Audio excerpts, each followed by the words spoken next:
Chantal Hartmann, qui a préparé le reportage qui va suivre, l'a intitulé « Le réveil des géants », du nom de ces êtres fabuleux nés, dit-on, de la terre et du ciel, enfin, comme on le disait jadis, et qui sont bien vivants chez nous, qu'il s'agisse du Hainaut, de la Flandre ou de Bruxelles, qu'il s'agisse également de géants de cortège, de géants processionnels, de géants de quartiers des villes ou des villages que l'on continue à recréer aujourd'hui encore et qui expriment, ma foi, un fier sentiment d'appartenance des populations à un tiroir, à un coin de terre, à une coutume, à une tradition. Alors ça, on a l'occasion de le voir et de le vérifier lorsque les géants sortent, dansent, marchent, mais que deviennent ces géants une fois les lampions de toutes ces fêtes éteints? C'est précisément le sujet de l'enquête menée par Chantal Hartmann à la fois à Ath, à Bruxelles et à Mons, où ces espèces, dit-on, nidifient plus volontiers qu'ailleurs. Et comme c'est aujourd'hui le printemps, notre équipe a décidé de les faire sortir quelques minutes de leur longue hibernation.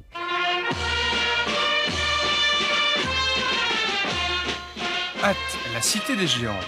Chaque année, depuis des siècles, le 4e dimanche d'août, c'est la fête des Athois et de leurs géants. Et plus connu, Goliath et son épouse. Mamselle Victoire paraît aux couleurs de la ville. Samson, le plus léger, 90 kg. Ambiorix, le plus lourd, avec ses 129 kg. L'aigle à deux têtes, 117 kg. Et enfin, le cheval Bayard, 600 kg, porté par 16 hommes. Mais que deviennent ces géants une fois la fête finie? Bien, nous sommes dans le hangar où est stocké tout le matériel du cortège. Et en fait, on se rend compte que dans une communauté comme la ville d'Ath, qui accorde beaucoup d'importance à son cortège, eh bien, il est important d'avoir un lieu comme celui-ci, où les géants, le matériel est conservé et stocké soigneusement d'un cortège à l'autre. Alors, Guy, ça va aller? Oui, normalement, ça devrait aller. On va démonter, je vais enlever la peau, enlever les agrafes, enlever les tachettes et les cordeaux. Alors, on démontera l'armure. Comme ça, on verra un petit peu ce qui se passe à l'intérieur, ce qui tient à la tête. Un cortège, ça ne s'improvise pas, ça se prépare toute l'année, surtout les derniers mois, mais toute l'année, il y a un certain nombre de choses à faire. Et par conséquent, il était utile d'avoir ce lieu, ce hangar qui a coûté plusieurs millions, tout ça uniquement pour, finalement, que la Ducasse puisse se dérouler dans les meilleures conditions possibles et qu'entre-temps, on puisse soigner les géants, entretenir le matériel qui les accompagne en vue d'une Ducasse. En fait, si la population tient vraiment à ces géants, on aura le souci, pendant l'hiver, de les entretenir, d'entretenir le matériel qui les entoure. Et ça, c'est un élément essentiel pour la réussite future de la manifestation. Allez, ça va? Allez, ça va? Ouais. Il me semble qu'on a beaucoup halté, tu pourras regarder Jules. Ouais. Ok, 300, beaucoup, alors il faut... Ils sont trop tendus ou... Non, on a trop. Faut détendre. Qu'est-ce qui vous a appris à porter? Ah, c'est sur les anciens, comme Jules. Tout ce que je sais, c'est grâce à eux. Ça s'apprend pas. C'est dans le sang. Quand on aime de faire quelque chose, il faut qu'on l'apprenne une fois. C'est tout. C'est comme lui, c'est un volontaire. On n'a pas eu beaucoup d'ennuis avec. C'était facile. Et vous avez dansé combien d'années, Goliath, vous-même? 25 ans. Ceux des villages, tout ça qui me connaissent, ils m'appellent Gouillasse. Alors, Gouillasse, ça va? C'est vrai, ça. C'est parce que vous avez tellement dansé Goliath qu'on vous appelle comme ça? Oui, ils viennent voir tous les ans, ça fait qu'ils m'ont toujours vu. Ça fait qu'ils m'appellent Gouillasse.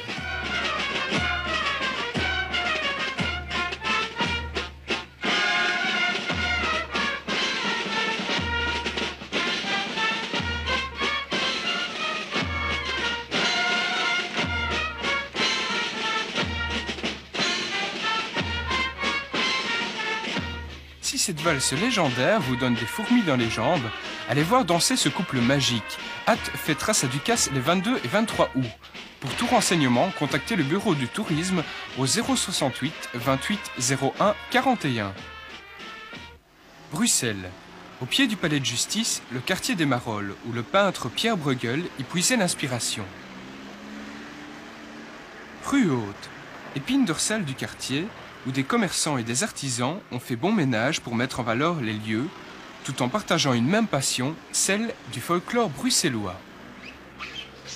On raconte, rue Haute, madame, que votre mari est atteint du virus des géants.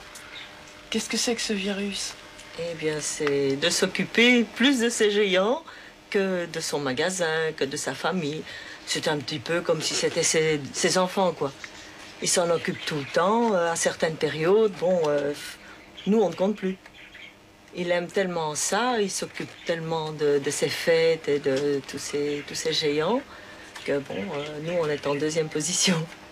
Monsieur Alconrouy, quand vous êtes dans votre magasin, est-ce que vous songez souvent à vos géants?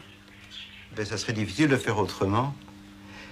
Tout représente ici, quand vous visitez le magasin, vous retrouverez dans pas mal d'endroits une allusion à ce fameux mode des géants, à ce folklore qui nous tient tant à cœur. Ici, on a par exemple des petites poupées italiennes qui nous ont été offertes par l'Italie à l'occasion de leur visite à Bruxelles en 1986. Il est certain que ça rappelle d'office les fêtes de la rue Haute, les fêtes de Bruegel. Sans les géants, il n'y aurait pas de fête puisque c'est les géants qui invitent toujours.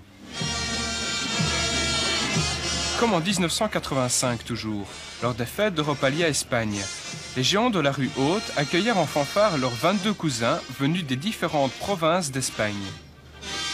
Ici, vous vous trouvez dans la garde-robe des géants de l'association Bruegel.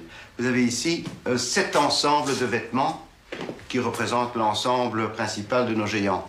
Vous avez ici l'ensemble vêtements de notre géante Dorothée, notre plus ancienne géante. À côté, vous avez un autre vêtement, celui de Georges. La redingote, qui a été réalisée par un grand tailleur de la rue Haute. Sa jupe, puisque un géant, il n'a pas de pantalon, on lui met une jupe qui a été réalisée également pour essayer de représenter un pantalon de cérémonie. Voici sa canne. Elle fait 1,85 m de haut. Voici le chapeau de Georges. Un chapeau, donc son chapeau de mariage, qui est encore toujours le même. On voit un petit peu quand même qu'il a déjà servi pas mal de temps. Voyez-vous. C'est un chapeau qui a été réalisé par un véritable chapelier, la maison Raymond Rue Haute.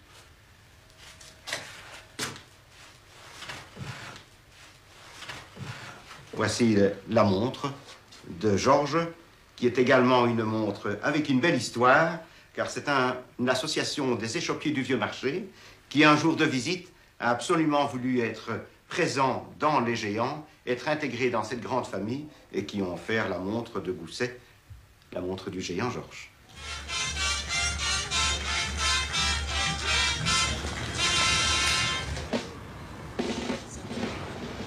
Inette, raconte-nous un peu pourquoi Dorothée, c'est un préféré. Ah, c'est en l'honneur de ma grand-mère qu'on a fait Dorothée. Montre-nous quand même un peu son visage. Voilà. Un visage sympathique, très jovial, de notre Dorothée.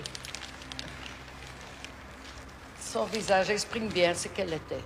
C'était une sage-femme qui était très gentille, très brave avec tout le monde et qui était très serviable pour les femmes qui attendaient famille. Même quand elle ne savait pas payer, elle faisait tout pour rien. Elle est très connue. Tout le monde connaît d'Orteig.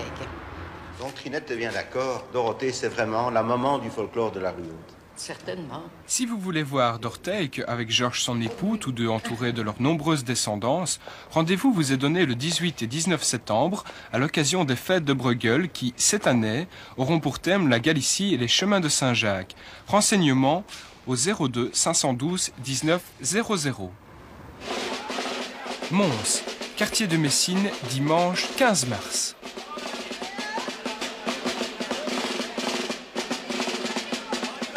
Quel étrange spectacle que celui-là. Pour comprendre, remontons dans le temps, un mois plus tôt, dans un atelier aux portes de la ville. On s'active fiévreusement.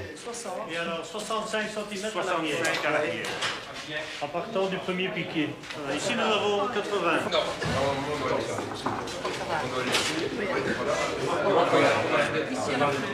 je vais l'attacher. Voilà, oui, comme ça, oui. Comme ça, on le verra peut-être de haut. Attends, donne, merci. Voilà. Vous êtes en train de préparer le costume de qui, là? De Lali. C'est qui, Lali? Lali, c'est la dame, c'est l'épouse de Baptiste. Et on voit, c'est le porteur qui vit. Et elle fait quoi dans la vie, Lali? Mon Pierre, qu'est-ce qu'elle fait dans la vie? Une bonne et honnête ménagère. Ce sont des gens de maison. Ce sont les vedettes du théâtre de marionnettes montoise. À Mons, on dit le Betchem montois. Et c'est Baptiste et Lali sont les deux protagonistes du Betchem Sodar, qui est un grand marionnettiste montois du siècle dernier. Et c'est lui qui a, dans le fond, inventé Baptiste et Lali. C'est notre folklore de Mons que l'on géantifie, si je peux employer ce terme. Voilà. De petits, ils étaient au tiers. Maintenant, ils vont avoir 4,20 m, 4,10 m.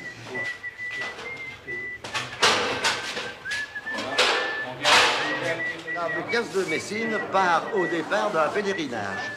Et autour, sont venus s'installer des marchands ou alors des gens qui en temps de chômage, fabriquaient des jouets pour les enfants. Des gailloles, une belle petite gaillole pour mettre un canari. C'était un des jouets que l'on vendait lors des Ducasses. Et je crois que non seulement à Mons, mais partout en Wallonie, on chante une belle petite gaillole. C'est un jouet ancien qui est toujours d'actualité. En réalité, tu prends, voilà. Et les fleurs, ce sont les azalées. C'est l'apanage de Messine. Le marché aux fleurs de Messine est un des plus grands. En réalité, je ne sais, il faut aller le tester sur place pour voir la longueur du bras. Ceci va venir se fixer dans le bout du bras que tu as vu là-bas tout à l'heure. Va venir ici et la manche va venir tout recouvrir. Ce week-end, c'est la Ducasse fleurie à Messine. Dimanche passé, c'était déjà la fête. Le quartier de Messine baptisait Baptiste et Lali. Et aujourd'hui, premier jour du printemps, les deux géants célèbrent leur mariage. Gageons que cette union leur assure longue vie et une descendance digne du quartier.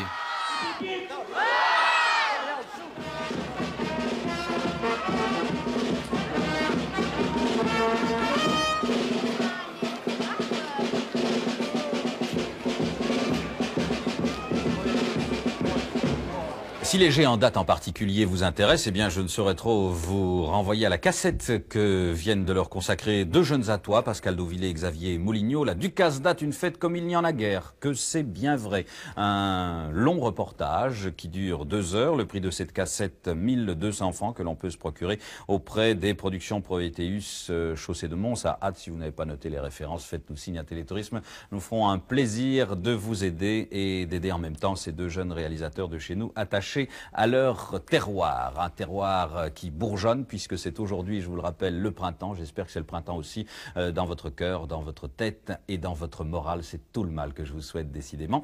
Et puis n'oubliez pas d'être fidèle à notre prochain rendez-vous. Bonsoir.